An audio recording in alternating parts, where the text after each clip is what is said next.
Hey, this is Randall Musashi with the Samurai Lifestyle, and today we're going to talk about running away from your problems. Contrary to popular belief, there's pros and cons to doing this. If you run away from your problems, it doesn't necessarily fix them, but sometimes you do need to get away from a toxic situation so that you can heal, so that you can gain perspective, so that you can sort of let things die down. But eventually, they still have to be faced. There's always going to be that ember, that burning memory in the back of your mind. They're called unresolved issues. And if you have unresolved issues, guess what? Those scenarios are going to play out in your life over and over. I can't tell you how many times I've dated the same woman over and over, even though the woman had a different name, a slightly different, body type. I tend to go for the same, 2 or 3 different types of women over and over. And even their appearances are similar in hair color and other characteristics. It's really crazy. So we're creatures of habit. We're creatures of patterns. And it doesn't matter how far you run away. It doesn't matter how much alcohol you drink. It doesn't matter how far you travel. If you're living in Canada and you have a lot of problems and family things going on, and then you were to move to Brazil, you'd feel better for maybe a few weeks. You'd feel better. But then after a couple of months, you'd be saying, God, I wonder what's going on with my family back home. And I kind of miss everybody. And so the problem still doesn't get fixed, but hopefully, since you've been away for a while, maybe the situation has had a chance to sort of calm down, cool off a little bit. But you can't run away from your problems, not entirely. Your past is something that's always going to be a part of you, no matter what. It's going to be a part of you. It's never going to leave you. Absolutely not. Because even if other people don't know your past, you know your past, and you must live with yourself. And living with yourself and making the right choices in life is extremely difficult. More difficult than many of us realize. Especially after you've been through trauma.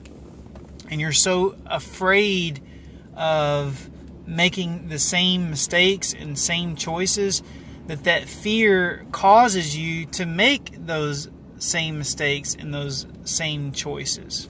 It's pretty crazy. Like, the fact, let's say that you're an alcoholic, which I'm not, but I've certainly got close to it a few times, dangerously close.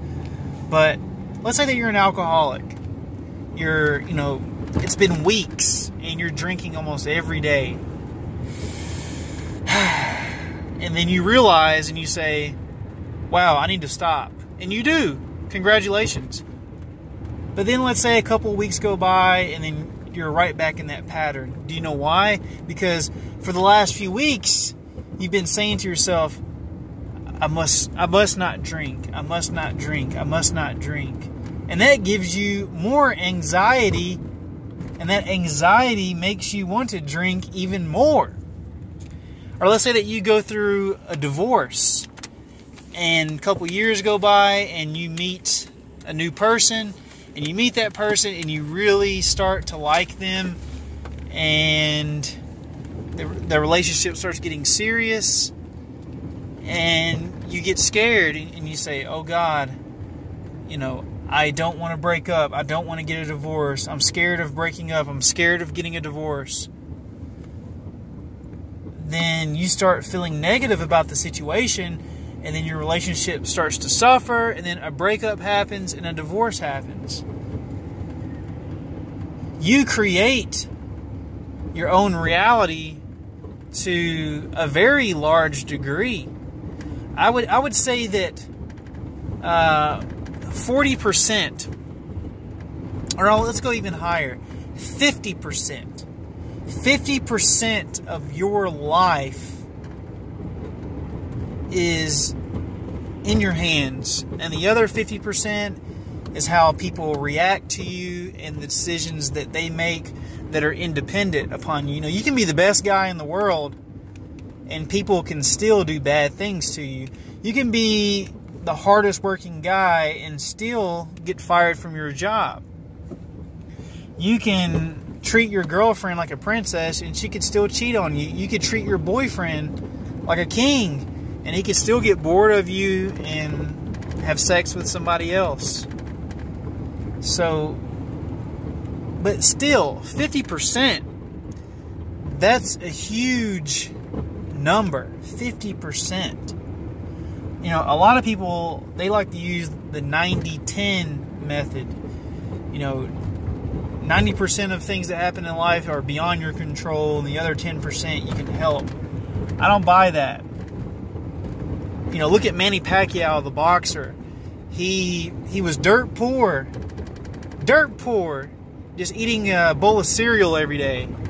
And he manifests himself into becoming a world champion boxer. And he got everything he wanted because he manifested in his mind. Your mindset does a lot for you. If you see the downfalls in something, and everything does have downfalls, but if you see those downfalls and you harbor on those downfalls, then you are inevitably heading towards that downfall that you see. It's kind of like, here's a good analogy. Let's say that you're on a ship and it's the Titanic, and you see an iceberg, and you say, iceberg ahead, and you start focusing on that iceberg with all of your attention. You're just focusing on it. You're staring at it. You're putting all of your focus onto this iceberg, and you're mesmerized by it, and you can't focus on anything outside of this iceberg, and you know that you're heading towards it. You know that if a crash happens, it's going to result in death, but you're so mesmerized, you're so fixated on this iceberg that you crash into it. And then you get mad at yourself for not moving out of the way. And then so you build a new ship, and then you get back out in the ocean. A couple years later, you build yourself back up. You're back out in the ocean. And then you start seeing icebergs everywhere. There's an iceberg, but here's the thing. They're not icebergs. Some of them are, but some of them are just, trees growing out of the water, or just fog coming off the top of the ocean. But you're so scared and you're so traumatized that you see these imaginary icebergs everywhere. So then you've got to reach a point to where you say, you know what? There is no iceberg. And I'm not in control of living forever. I think that's where the root of it all comes, is that we had this obsession with wanting to live forever. And that's one thing that we aren't in control of. It's funny that we're in control of our decisions in life and what we want to manifest and generate in our minds, but we're not in control of our death. And I think that not being in control of your death, it That's what makes us feel powerless. The fact that we all know that we're going to die, but we're not sure how it's going to happen. And that brings a lot of anxiety. So I think the reason why a lot of people kill themselves is because they can never get a handle on life and they can't adapt to the pressures of life. And what are the pressures of life? Well, I tell you what, it's a lot more complicated than it was, 3,000 or 4,000 years ago. 3,000 or 4,000 years ago, you were out walking around, hunting, killing animals, feeding yourself, having sex with your wife, having kids, and then those kids, helped you. It's just starting families. You come from a family, and then you meet another young lady, and then you have kids with her, and you have a family. But as we evolved and we got smarter, we started analyzing, overanalyzing. It's like, well, my family's very strong, and my family has a lot of resources. But then you meet a girl, she's very beautiful, but her family's very weak. They have very little resources. Maybe I shouldn't date her. There's all these red flags. And you just start thinking more and more and more and more until you think yourself into a problem that didn't really have to exist. But you created it through your own insecurity. You created it. You created that insecurity. So how do we get rid of this? How do we overcome this? I wish I knew. Because some people say the answer is being content. Easier said than done. Easier said than done. Because there's guys out here that are single, don't have a girlfriend, don't have a wife, and they're floundering. They're all over the place. They don't know what to do with themselves. Because biologically, we are hardwired to find a partner, have kids, and raise a family. And then get a profession, a skill that allows us to make good money to provide for that family. And hopefully find a good woman who is nurturing and is a good caregiver. But now we have all these things like college degrees and jobs and fashion and music and we have all these things, technology, divorce courts. We have all these things that have complicated society that forces us to think of all these what ifs. What if this happens? What if that happens? Whereas, 5,000-10,000 years ago, when things bad happened, if you survived, then it was a good day, and then you just kept moving. We were nomadic. I think that when humans stopped being nomadic, I think that's when we suffered a great defeat, to be honest, because whenever you're a nomad, whenever you're moving, you feel like you're getting something done when you're moving. When you sit still, how do you feel?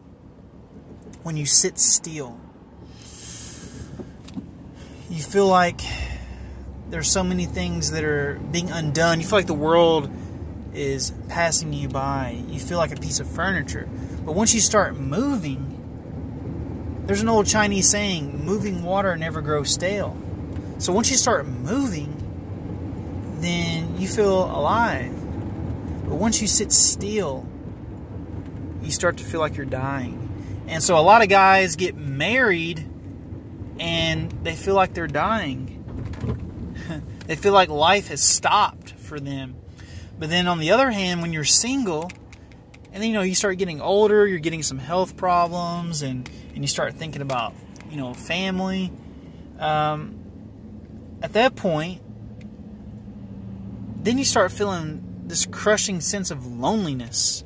You start feeling like you lack purpose. You start feeling like You have to be busy all the time, because if you're not busy all the time, then you're stuck with yourself and you're stuck with your thoughts.